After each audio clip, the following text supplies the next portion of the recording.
सलामती रहमत करम फजल और रहमत हो आप पे और आपके अपनों पे। मेरा नाम मोहसिन अकरम है। हम ऐसे कर रहे हैं CSS और PMS का, दोनों में ही ऐसे 100 नंबर का है और पैटर्न ऑलमोस्ट दोनों में सेम ही है, बल्कि ऑलमोस्ट नहीं 100% सेम है। हम आज करने वाले हैं डोंट्स। डोंट से मुराद ये है कि हम स्ट्रक्चर कर रहे हैं ना ऐसे का, पहले हम इसका सारा ओवरव्यू लेंगे, उसके बाद we will come to the practice of outline and essay. Again we will try our best to do maximum essays in our as much as we could be able to do. Don'ts वो चीजें हैं जो कि आपने ऐसे में करनी ही नहीं है at any cost. इनको अपने दिमाग से ना डिलीट मार दो, particularly when you are supposed to go to, और कोशिश करें ये वाली मेरी वीडियो जिस दिन आपका ऐसे का पेपर है उस दिन जाने से पहले एक मरतबा जरूर देख लें, ताकि दिमाग को ये बात दोबारा रिकन्फर्म हो जाए, भाई इस पे नहीं खेलना, सारी मेहनत पे फिर जाएगा चुल्लू भर पानी वाली बात हो रही है यहाँ पे। सही है। ओके कि आपने कभी भी टॉपिक को डिफाइन करने नहीं बैठ जाना, rather we will discuss the topic. Now you are not in चौथी पंचवी सातवीं आठवीं नौवीं class that you are going to the lexical meaning, the actual meaning of this thing is फलाना फलाना. You are not supposed to do that. You are sitting in the competitive examination and you are supposed to, थोड़ा यार बड़ी mature बात करने वाला है ना, this is what you are supposed to. तो डिफाइन नहीं करेंगे हम, कोई लफ्ज डिफाइन नहीं करने वाले भाई, हम सीधा डिस्कस करेंगे and this is what is a mature approach, right. Discuss करेंगे हम स्टार्ट से ही, जैसा as we already completed our structure, जिसमें हमने देखा हम किस तरह से फनल अप्रोच में चीजों को लेके चलेंगे, ठीक है, स्टार्ट से। उसके बाद जो दूसरा डोंट है ना, वो हमारा जनाब है, हम अपने एस्से के अंदर आई वर्ड इस्तेमाल नहीं करेंगे, यू वर्ड इस्तेमाल नहीं करेंगे, वी वर्ड इस्तेमाल नहीं करेंगे और यू वर्ड इस्तेमाल नहीं, मतलब हम किसी को मुखातब करेंगे ही नहीं कभी भी। इनके अलावा किसी को नाम लेके मुखातब नहीं करेंगे, पर्टिकुलरली द पर्सन। मुखातब करने से मुराद ये है कि किसी से बात नहीं करेंगे डायरेक्टली ना, तो the person who even has done ना, we will try to avoid to talk to someone, ठीक है। नाम लेना is something else, you are discussing a personality, नाम तो लेना पड़ेगा, बट हम उसे मुखातिब नहीं होंगे, ना एग्जामिनर से, ना अपना, ना किसी और बंदे का नाम, हम डायरेक्ट नहीं। फिर जी कॉम्प्लेक्स और स्लैंग वर्ड्स हम इस्तेमाल नहीं करेंगे, ना वर्ड्स, ना जॉर्गन्स, ना फ्रेजेस, कुछ भी नहीं, ना इडियम्स, ठीक है। ना ही हमारे सेंटेंस इस तरह के होंगे। द मोस्ट इंपॉर्टेंट थिंग, हमारी जो लैंग्वेज होगी वो सिंपल होगी और एवरेज होगी। कोई भी स्लैंग लफ्ज है, जो अमेरिकन नेटिव के जो स्लैंग लफ्ज है ना, ain't, shan't, can't, we are not going to do anything, ठीक है। हम जो है ना वो एक एकेडमिक अंग्रेजी लिख रहे हैं, जर्नलिस्टिक अंग्रेजी नहीं लिख रहे हैं, ठीक है। हम स्पोकन इंग्लिश नहीं कर रहे, हम एकेडमिक इंग्लिश, और एकेडमिक इंग्लिश का ये है कि आप तहजीब में रहते हुए बात करते हो। फिर अनऑथेंटिक फैक्ट्स एंड फिगर्स आप कभी भी कोड नहीं करोगे यार।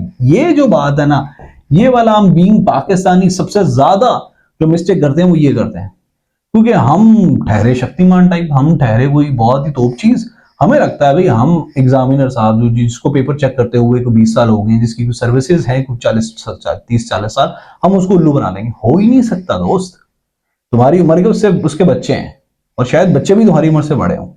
सो इसका मतलब है वो ये सब कुछ देख चुका है। So please if you are going to code any facts and figure, please write that accurately. If the facts and figures are vague and there is any sort of ambiguity in the things, just skip the things.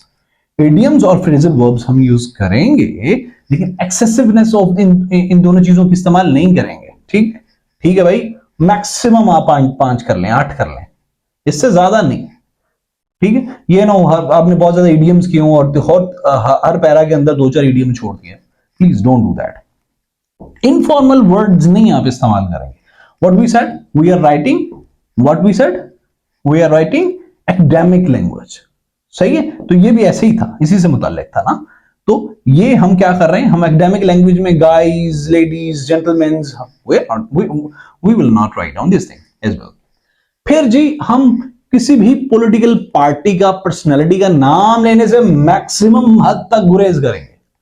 वो कोई भी होगी, हम political, अगर let's say, पहली बात तो ये है कि जहां पे भी कोई बात कंट्रोवर्शियल आ रही होगी, जहां पे भी कोई बात ऐसी आ रही होगी जिसमें एक सेकंड ओपिनियन आ सकती है, मतलब एग्जामिनर की बीवी की, एग्जामिनर के बहन भाई होगी, obviously everyone have their own tendencies and everyone have their justifications to justify their parties, और हर बंदे की एफिलिएशंस भी हैं, और यही तो हमारे ये तो ऐसे भी आ रहा है ना हमारे सीएसएस कॉम्पिटिटिव एग्जामिनेशंस के अंदर के हमारे जो है ना वो पॉलिटिक्स में पोलैरिटी आ रही है बहुत ज्यादा, मतलब पोल्स बन गए हैं। सो एवरीवन जस्टिफाइड, पीएमएलएन जो ऊपर नीचे जितनी भी पार्टीज है, मैंने तो वैसे नाम ले लिया, आपने ये नाम भी नहीं लेना, ठीक है, जितनी भी पॉलिटिकल पार्टीज हैं सबके अपनी जस्टिफिकेशन, सबके अपने मीडिया सेल्स हैं, they are propagating their own things ना।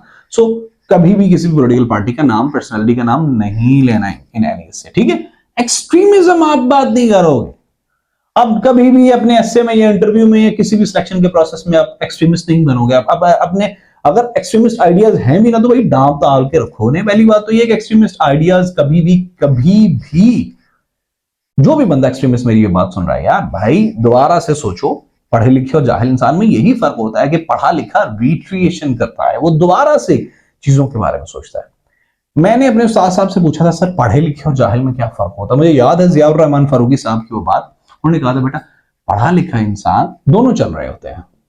पढ़े लिखे और जाहिल इंसान में फर्क ये होता है कि पढ़ा लिखा 10 कदम चल के रुक के सोचता है मैं सही हूं गलत हूं, जाहिल जहां पे जा रहा होता है जाए जाता है। This is the only difference between educated and uneducated person. पढ़े लिखे को अगर कोई बंदा कोई बात कहेगा तो वो सुन लेगा, समझने की कोशिश करेगा। इसको अगर कोई बंदा बात कहेगा तो वो कहेगा छाड़ दे, मैंने बहुत पता है। So extremist people would not be tolerated by FPSC or PPSC or any examination, ठीक है। आपकी अपनी ऐसे के अंदर किसी भी किस्म का कोई एक्सपेरिमेंट नहीं करोगे, किसी भी किस्म का कोई नई ऐसी चीज इनकलकेट नहीं करोगे। मतलब आपने सडनली एनेक्डोट की जगह आपने ना, आपको एक ऐसे आया है आर्गुमेंटेटिव और आप एक्सपेरिमेंट करके उसको जो है लिटरेरी ऐसे बनाने के चक्कर में पड़ गए। नो, बस जो आया पूछा बस बताओ, बात खत्म करो। You may be wrong. Experiment. You will not do any sort of experiment in your essay. Anonymous words. कोई भी ऐसा लफ्ज जिसको आप 100% जिसके बारे में श्योर नहीं है ना, please avoid that word, please avoid that word. क्योंकि इस तरह के जो अल्फाज होते हैं ना, यूजुअली अगर आपको उनका हर लफ्ज का ना एक यूजेज होता है, तो हर लफ्ज के एक हिस्टोरिकल कॉन्टेक्स्ट होता है, आप उसको उधर इस्तेमाल, एक ही लफ्ज के दो मतलब होते हैं लेकिन एक मतलब कहीं और के लिए बना था, दूसरा किसी और बनाता है। So if you are not well aware from the context of that word, और if there is any word which is anonymous for you, avoid that word and find someone more appropriate. Even अगर लफ्ज नहीं आ रहा तो कोई situation ऐसी create कर लें। इतना तो क्रिएटिव एक सीएसपी को होना भी चाहिए ना। हेडिंग आप नहीं बनाओगे पूरे हिस्से में, कहीं भी आप हेडिंग नहीं लिखोगे, आप मैप्स और डायग्राम्स नहीं बनाओगे, ठीक है। मैप्स और डायग्राम्स एट एनी कॉस्ट नहीं बनाओगे, कुछ भी इस तरह का। बस ऐसे का मतलब है कोशिश, ट्राई, और ट्राई में आपने बस लिखना है, फैक्ट्स एंड फिगर्स देने हैं, स्टोरीज, मतलब जो भी आपने उसको प्रूफ करना है, या फिर आपने उसको डिपेक्ट करना है, आपने उसको नरेट करना है, आपने उसको एक्सपाउंड करना है, आपने उसको डिफाइन करना है। कुछ डेफिनेटिव ऐसे होते हैं ना, उसमें हमने once again you are not supposed to define the terms and terminologies, you are supposed to define the situation, define the context, define the topic and the keywords of the topic. Keywords of the topic means आपने उनके use जो है ना वो usage के बारे में नहीं बात करनी, आपने उनके इंप्लीमेंटेशन, उसने लफ्जों को घुमाया होगा तो आपने उनको ओवरऑल उनका सिनेरियो बयान करना। फिर इलिजिबल राइटिंग नहीं होनी चाहिए आपकी, मतलब ये जो मैंने कीड़े मकोड़े मारे हुए हैं, एटलीस्ट आपने ऐसा नहीं लिखना, पढ़ा एटलीस्ट पढ़े जाने के काबिल आपने लिखना है, ठीक है। और कटिंग जो होती है ना, वो कोई इतनी अच्छी चीज नहीं होती। कटिंग जो अब बैड इंपैक्ट छोड़ती है, कोशिश करें कि अवॉइड करें कि ये लफ्ज लिख दिया उसको इस तरह वो नहीं करना, ठीक है। कोशिश करें कि कटिंग आपकी ना हो, और ये कैसे सब कुछ होगा, प्रैक्टिस से। And last but not least, I said when I made a video about that, never ever मैं 20 बार ये बोलूं या बात खत्म हो जाएगी, ever compromise your conclusion को कभी भी compromise नहीं करेंगे हम at any cost। और conclusion और introduction पे we will give our best, and that doesn't mean कि हम body paragraph को जो हमारे usual paragraph है हम उन पे compromise करेंगे। That is obviously, शेर को शेर पता क्या चीज बना दी, उसकी consistency, ठीक है।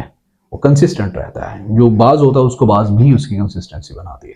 So be consistent if you want to be a leader. Pakistan पाइंदाबाद, मोहसिन अकरम को सब्सक्राइब करें, फायदा हो।